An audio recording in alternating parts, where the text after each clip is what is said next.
So up next, there's some another pair of amazing people. I'd like to invite Bota and Lyudmyla on stage to deliver our next talk about resistance to attacks, how privacy, mining, and human rights intersect together in our current landscape.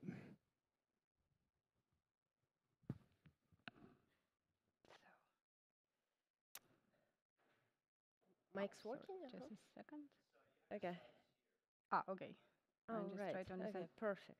Okay, so perfect. Yeah. Hi, guys. Hi, everyone. Glad to see all of you. My name is Lyudmyla Kozlovska. I'm Bitcoin advocate, privacy advocate. I'm human rights defender. And together with my colleague Bota, we will explain you how to resist to attacks. There was a lot of said, actually, why privacy matters. We will bring human aspect here. And we will explain why for us Bitcoin and privacy communication, privacy of payment, it's death and life. It really matters. Why every of you bringing us freedom and why we, with all our hearts, defending freedom technology, Bitcoin transactions, P2P transactions, messaging communicators, any kind of things which gives us privacy to save those people who fight for freedoms in many countries where people not that much privileged like you here in a room, but they live in parallel society, really in parallel society.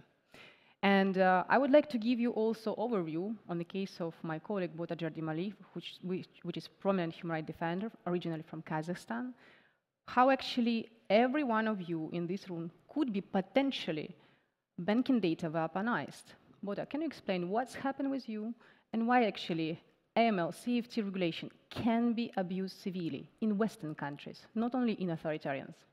Absolutely, thank you. Really happy to see you guys, and I think that what was said before us, it's extremely relevant to what we're going to discuss now. As Ludo already mentioned, I am a human rights defender and I'm a lawyer, and we've been working together for almost 15 years defending political opposition in authoritarian countries, victims of torture, and political and civil activists all over the world. And when you are effective in your work, when you basically manage to release political prisoners, you make a lot of enemies within the regimes. So it's in a way a compliment, but on another side, it's really you become a target yourself. And in my case, Kazakhstan went after me because I was very effective defending the opposition to the regime. So they tried to get me in various ways. I received political asylum in Belgium, so you would think that a person with political asylum is protected, but that wasn't the case. Kazakhstan asked Interpol to put me on the most wanted list, had a red notice issued against me. They sent their agents, tried to kidnap me from the territory of Belgium. Actually, 3 people were sentenced, and they were 2 German nationals, 1 Russian national.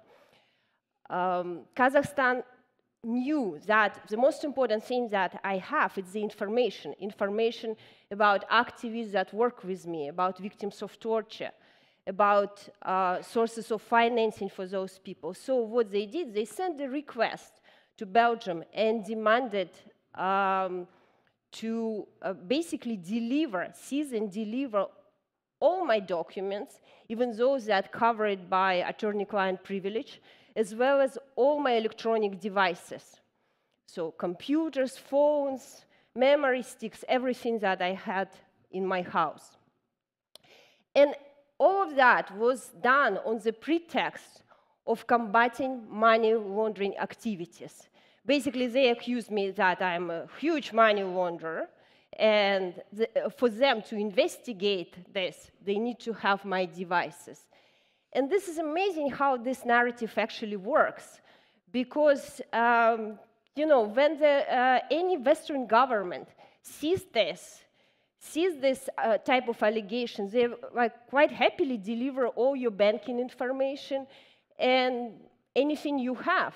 And this narrative, it's very easily to be used to manipulate, to get anything you want. Any government can get that. And so basically, in parallel with this type of attack, I also faced smear attacks online.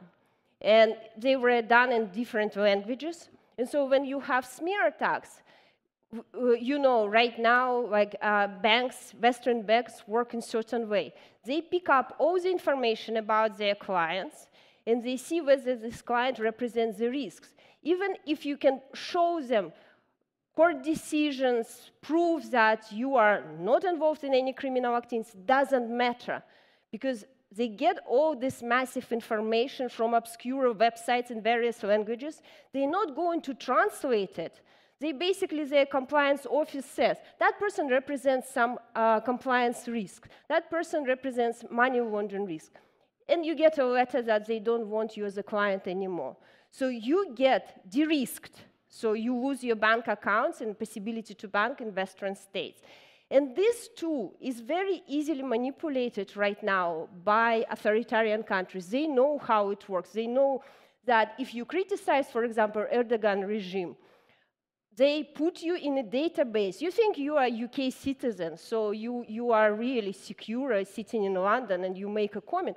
They put you in their database in Turkey that you are sponsoring terrorist activities. And this is something that gets picked up by all databases around the world, WorldCheck, Refinitiv, LexisNexis, etc. And so then the local bank would see this information and they don't want you as a client anymore. You can fight against that. You can explain to everyone that this is just this regime is retaliating against me. But that does not matter. Because the banks, they say, we have this information, even if you manage to remove you from one or another database, but you know, there are so many organizations right now that sell this information to the banks on a commercial basis, so you won't be able to remove yourself. And this is a serious risks that we face, and we basically, as activists, we're being guinea pigs and being tested by the systems that, like kind of this international architecture that being built around the world. And the big problem is that you are sitting in a Western society, in a country where you think your rights are protected, but you don't have right for bank. So this is how we kind of, I started looking around, and Lyudmyla faced similar situation. I want you to speak about it. And we basically started looking around, and this is how we discard Bitcoin as the only alternative for the situation when you get financially excluded from the traditional banking system. Yeah. Luda, can you explain your case? Yes, so I will just give one back step, and you see here, be quiet or be charged with extremism. This is one of the reports which we, as Open Dialogue Foundation, together with our network of over 10,000 activists in Central Asia, specifically with Kazakhstan, collected how Kazakhstan used first time. It was the first state which massively used anti-extremist regulation, combating extremist regulation against civil society. What was the result? Everybody was financially excluded. You cannot even have your driver's license. So for these people, Bitcoin and peer-to-peer transaction, the only tool how they can actually be included in the real life, transact or survive. Pay just normally your, lawyer's cost, food, your rent, and so on. So we were very effective as Open Dialogue Foundation bringing these issues on international platform for over 15 years. We released hundreds of political prisoners. We were able to reform Interpol, one of the most complicated police institutions, which was heavily and still heavily abused by authoritarian regime. And because we were so effective, 3 authoritarian regimes, it was Kazakhstan, it was Moldova during Plahotniuc time, and it was Poland, which started to violate rule of law and human rights, started to go against Open Dialogue Foundation and me personally. So as a result, I was announced as a threat to national security in Poland, Kazakhstan, and in Moldova. 3 states against human rights activists, organizations based in Brussels, Poland, Ukraine, and in US. And I'm not Kazakhstani citizen, I'm not Polish citizen. It's not Ukraine, my native country, which prosecutes me. No, it's 3 authoritarian regimes, just because I exposed human rights violation on international platform, because people who were in prison were released, because victims of torture, they were released thanks to our advocacy. This was retaliation. and I was a threat to national security for them. And you can understand that you cannot release right now political prisoners without support of parliamentarians. The only tool what actually gives freedom for people in authoritarian regimes who detained arbitrarily or tortured or imprisoned is when some politicians in Western countries, journalists, parliamentarians, they name the name of those people or even personally go to the prison and ask for the release them. And this really works. And because it works, this was retaliation to actually attempt and try to kidnap my colleague and lawyer, Bota Jardemalie. This was attack against me and Open Dialogue Foundation with a smear campaign in more than 20 languages. And of course, there was fabricated criminal cases against me, smear campaign, claiming that I'm an extremist, threat to national security, money laundering, I'm supporting Russian oligarchs, and all of these impossible claims. And who cares even if you have decision of the courts? We won all possible decisions of the courts which prove that all of this narrative is false. Who cares? Banks, they don't care. Compliance, they don't need to talk to you according to regulation. So in the very heart of Brussels, we end up with all of our political connections, like President Macron defended me personally and Open Dialogue Foundation. President of Germany, where I was a threat to national security in Poland, I was a national interest in Belgium. So with all these contacts, with all this protection, I was not able to protect one thing, my financial data. And what does it mean? It means every single person who donates us, every single person who gets our donations as recipients, any kind of our workers, volunteers, we had over 600 volunteers. All of them were de-risked, all of them were harassed, all of them were persecuted. So how in the earth you can survive in the middle of the Europe with no bank account? You know how? With Bitcoin.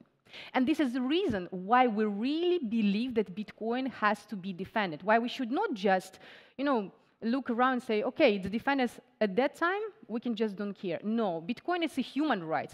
And if you actually understand this, you know that if you don't defend your human rights, you're going to lose it. How we're losing our rights every day. And it's happening with chat control regulation to undermine our privacy of communication every moment right now. Well, parliaments and governments discussing how actually to put intermediary in our private messaging communication.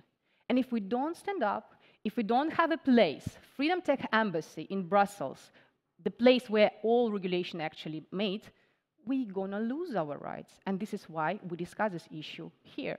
But can you please explain, as a lawyer, as a person who defended so many people transnationally repressed, why actually peer-to-peer transactions are so much important for civil society and what kind of attacks in the Western countries we right now have?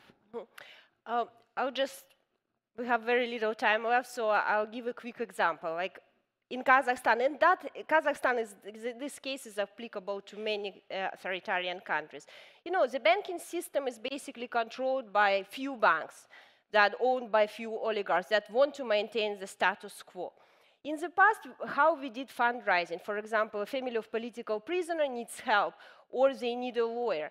Usually you put a bank account information, like a wife would put a bank account information online on Facebook or Instagram post and ask for money and people would donate. Right now, all banks in Kazakhstan using basically US provided technology to fight money laundering and terrorist financing, they immediately detect this activity and under 5 minutes that bank account gets blocked.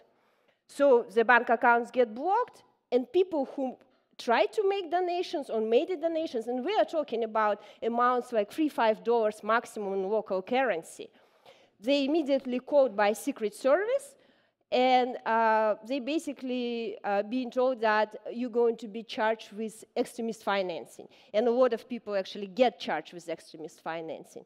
So in this type of situation, you cannot rely absolutely on the traditional banking system because this transparency that was created to fight criminals basically used to fight anyone who is opposed to regimes. And that kind of gives you a little glimpse of what can happen anywhere around the world, even in the Western countries. We know how in a lot of jurisdictions we are one election away into becoming more authoritarian state. And by creating those tools, we really give a lot of incentive for the government to use it at some point against its political opponents. And so in this type of situation, and we cannot rely on any basically regulated platforms, crypto asset platforms, because the same way they have to report all the information, and right now they are being in the process of being regulated exactly the same way as the traditional financial system. So in this situation, you only left with few instruments that Mykola was talking about, and they are vital for us. We have to use peer-to-peer transactions, we have to use self-hosted wallets, and we have to use mixers. This is something that to make us less transparent. And obviously, we have to use the Lightning Network when we are talking about Bitcoin transactions. And all these instruments right now, they are under attack. And they are under attack at the global basis, at the level of Financial Action Task Force, International Monetary Fund, G7 countries, as well as the local levels. We see what's happening in the US. In the US right now, this notion of this statement that code is a free speech is being tested by the federal judge, who's basically dismissing it. That's saying that coding is not protected speech if the code is used for illicit activities, but how a developer, this is, I'm talking about Tornado case, how a developer can really control how his code is going to be used in the end. So they're really shifting this responsibility onto developers, and this is something that we believe creates a huge, huge risk for the future. And because we're going to have few developers arrested, few developers going to be extradited to the US by very aggressive, district attorney from a Southern District of New York that, can reach basically any point around the world. And if you as a developer hiding somewhere where they cannot extradite you to the US, you don't want to be in that jurisdiction, believe me. You really don't. So that creates the risk. And we want to defend the developers because we have to explain, to go back to the regulators and explain that privacy matters. Privacy matters not only to the criminals, but privacy is a human right. It's actually a human right defended by the European Convention on Human Rights, but it's very much forgotten.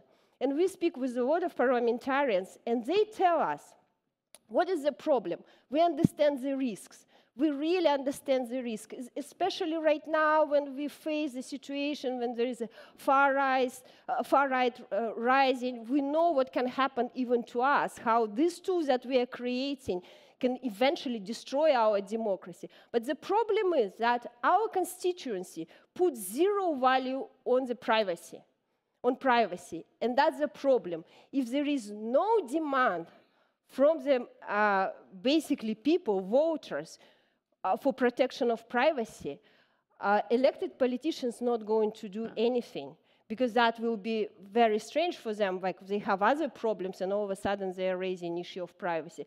So it's really up to us what we're going to do with it. And Luda, maybe you can suggest some solutions in this situation. Yeah, exactly. We're actually doing it. We created BTC Coalition, and we want to, BTC Building True Change Coalition. It's activists who were financially excluded all over the world. We go into regulators. We spoke with Financial Action Task Force. We spoke with Treasury, State Department, Senate, Congress. We speak with members of European Parliament. For the last 2 years, we conduct over 300 of personal meetings. We also conducted meetings, public, as a hearing in Council of Europe. And we produce different kind of submissions in defense of freedom in technology. We don't differentiate, for example, okay, if we use just self-hosted wallets, we shouldn't talk about proof of work or Bitcoin mining. We have to defend Bitcoin miners because it's a basis for our freedom technology. So we cannot, even if we are not experts, we bring experts to speak with regulators, and we speak about it publicly.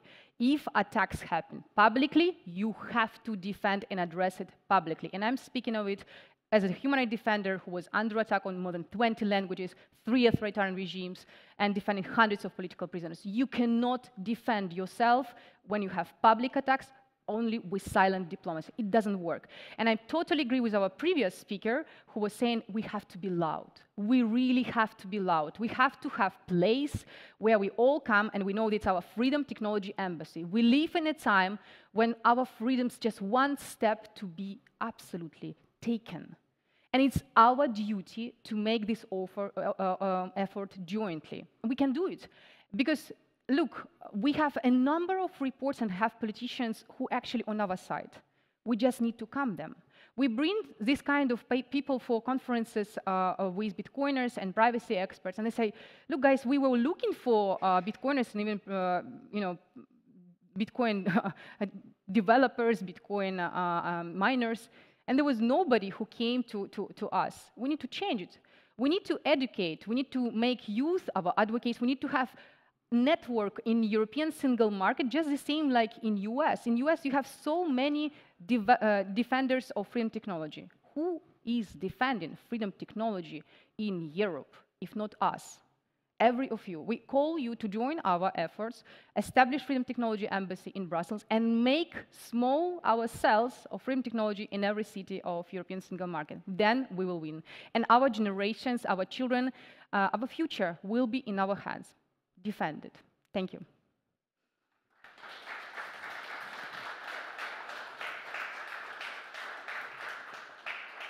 We're happy to answer questions. We know we left 5 minutes for questions. Please introduce yourself if you could. Banyas, I also go by Arctic Mine, and I'm actually, what I work on is in scaling layer 1 in Monero. Now, my question to you is with respect to Chainalysis, specifically on blockchain surveillance, which is what they practice. What are the chances of taking a challenge under the European Convention of Human Rights, a legal challenge against Chainalysis and blockchain surveillance?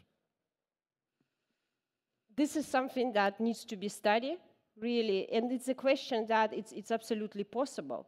It's absolutely possible, and it's possible to take the case to the European Court of Justice and try to challenge that. But it's a question of resources. I'm sure that there are lawyers that will be happy to take a case like that. It's a question of funding. Yeah. It always comes down, like, let's be realistic, like any fight comes down to little insignificant detail, money. Yes. Ballpark figure in euros? I'm sorry? A ballpark figure in euros? No, like I cannot tell you ballpark figure, really. It's a question of negotiations, and can be 30,000, 50,000 to do the case. It's really who you have on your team, how complicated the case, what jurisprudence we have. It requires a little bit more to research. Well, I mean, it's a legitimate question. Yeah, it's legitimate, but this is something that there are experts in that particular field to challenge on this type of basis. So I think it's possible to find a very, a dream team and have their fees capped so they don't go crazy. Thanks God, EU was less expensive than American or British. But so we have other challenge. There is no donors who want to support this kind of work. Yeah, if it's any consolation, but the problem is that nobody in Europe wants to finance that. But Europe would be a great place to create the precedent. I'm sorry? Europe would be a great place to create an international precedent. Absolutely. That's why we, speaking out, that's why we want to unite forces, and we believe that it has to be changed. It has to be a place where actually human rights and freedom technology go in together and they defend it together. Well, thank you. Thank you. Yeah. Oh, one more. Here, from that side, yeah. So what shocked me is I've worked with Ukrainian charities and Palestinian charities and others, and what shocked me a lot in the last, 2 or 3 years, basically, is how much we have backslid, even in Germany, on these things. And there's just this question, what can we even, or rather I've been kind of become despondent, because what can we even do if even our kind of Western, very, very usually pro-privacy and pro-protection of those rights countries start to massively backslide at very simple things. And when there are even, with most Ukrainian charities, it's basically the problem that the United States does region-based sanctions. And so even a Ukrainian charity that does humanitarian assistance in Ukraine gets sanctioned or gets bank accounts blocked because they are transferring money to Ukraine. Exactly. What can we do about that? We can do a lot. And you guys, every of you, have a lot of power. Right now, for example, on chat control regulation, we need to activate people from Italy, from Portugal, and Netherlands. Enough if you write your letters. Enough if you call and you go to the cabinet of your politician, your member of the government, and actually ask, I want this regulation to be stopped. You have, as a constituency, enormous power. We just don't exercise this. This is the one example. The case what you present, we as Open Dialogue Foundation delivered for more than €9 million humanitarian aid for Ukraine. We use Bitcoin to transact because, as everybody, we were completely financially excluded. The last our bank account in Belgium was terminated again because actually we support Ukraine. So there is a lot of, as I said, there is a basically good environment. There are a lot of politicians who support our cause. And we, for example, last year in European Parliament had, during the drafting of AML regulation, one of the most actually pro-privacy, pro-crypto asset draft of regulation, which recognized crypto assets as a payment and crowdfunding instrument and many other things. The problem is that we lost it. Why we lost it? Because nobody from Bitcoiners came with us to defend this freedom technology in European Parliament. Nobody. We had only one person, Obin Vosu, who was with us on the previous 200 meetings, but he cannot defend entire industry. I'm sorry. That's why I'm saying it's responsibility. We need you guys. We need you guys. We can do things together, but we cannot do it alone. And actually, we have one great advantage, because we have those sleeping cells, basically meetups all over Europe, in every city, in every country, and we have to activate people. Even, 10% rule. We need 10% of active people. This rule is applicable everywhere. If we have 10% active people from various jurisdictions, we can change a lot in the EU. We could defend at that time, but we can actually make changes right now. Join us. We're happy to work together. Any more questions?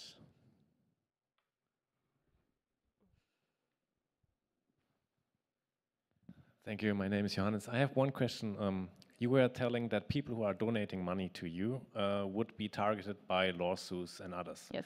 How are you going to protect innocent people who don't know the space and are actually just spending 2, 3, 10 euros from getting a target? We use BTC Pay server. And that's why we defend. So if you donate through BTC Pay server, you're protected. First, it's like tool. The second, we actually working on positive regulatory environment towards to crowdfunding and towards to actually protection of data. That's why we're saying we need to create this regulatory environment which protects donors, recipients of the funds, and actually developers. Because at the end of the day, if this technology is recognized in regulatory sphere as a negative, only as a illicit activity tool, all developers are going to be challenged and faced with this different kind of incrimination. We need to change it. We need to defend them. Otherwise, we don't have tools. Yeah. And the problem is, I have to say that EU just adopted new anti-money laundering regulations, number 6, and they really over-regulated all fundraising activities, and that's going to be a huge problem in the future. It's something that, we have a submission actually on this point. I don't know if it was actually on the screen. Compare what was achieved by us and what actually was lost, how much restrictive this regulation right now happened. But we still can change it. We're right now going to have special hearing in European Parliament on this specific issue. Join us, come together. Regulations are adopted, but the rules, they're still to be written. And so it's very important point right now to really get aggressively involved in what they're drafting. Because in a couple of years, it will be too late. We really won't be able, they will be no charities, like independent charities, small organizations, because nobody will be able to basically handle this compliance cost. The way how it's drafted right now, I don't think many donors will want to really donate. So it's a big problem. It's a big problem, and that's killing civil society. And this is something that this fight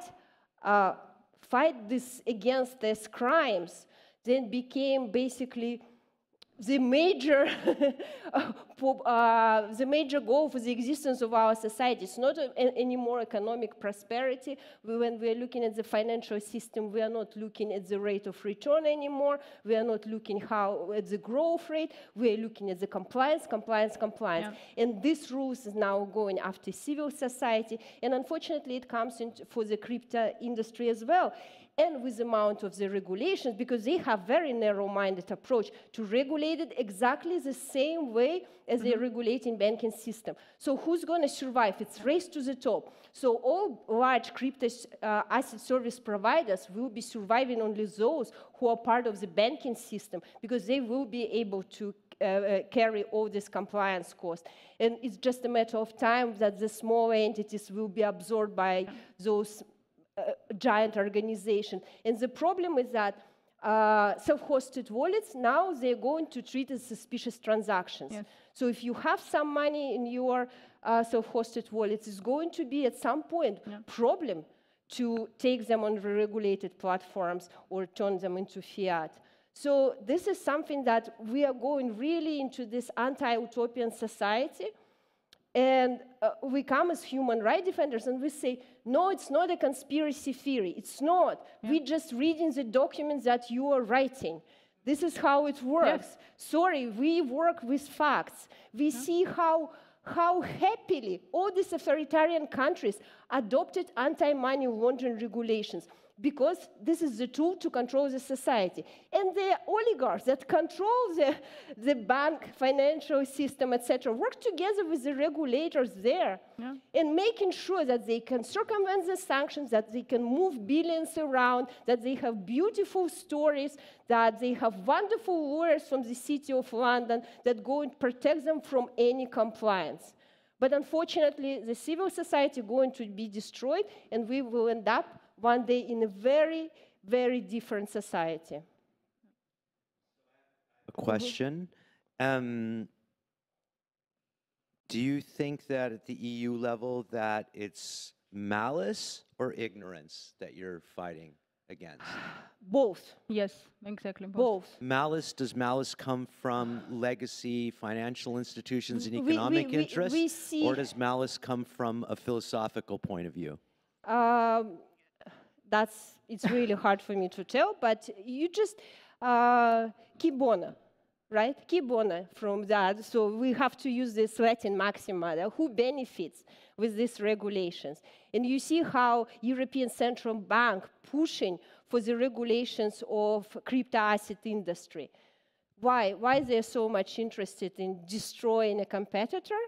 Why they want to kind of take control over the industry. Basically, they want to expand their powers, and right now, with the latest changes, they're going to have more oversight over crypto assets industry. This is, you see, I don't think that they don't understand what they are doing. I really don't. And then European Commission, it's again, European Commission, these are not elected bureaucrats. They are not elected bureaucrats. Quoting Donald Trump, the deep state, basically, that we have, but that's the only way to explain it. So our allies in this situation, they're elected members, elected members. And national really parliaments, have to, members of European Parliament, Absolutely, and in a way, judiciary. But we really have to... But we have to educate them. Judiciary cannot actually understand the complexity of this issue if nobody writes about it. So we need to also put pressure on journalists. We also have to speak with academia. That's why we need to have Freedom Technology Embassy, where everybody can come and have this kind of discussion regularly, every day. And Brussels is an amazing place for this. Why? Because Everything is happening here. G7 meetings, European Parliament meetings, US coming here, Japan coming here. Everybody is coming here, and we need to have this place to discuss, to defend freedom technology. If not us, nobody is going to do it.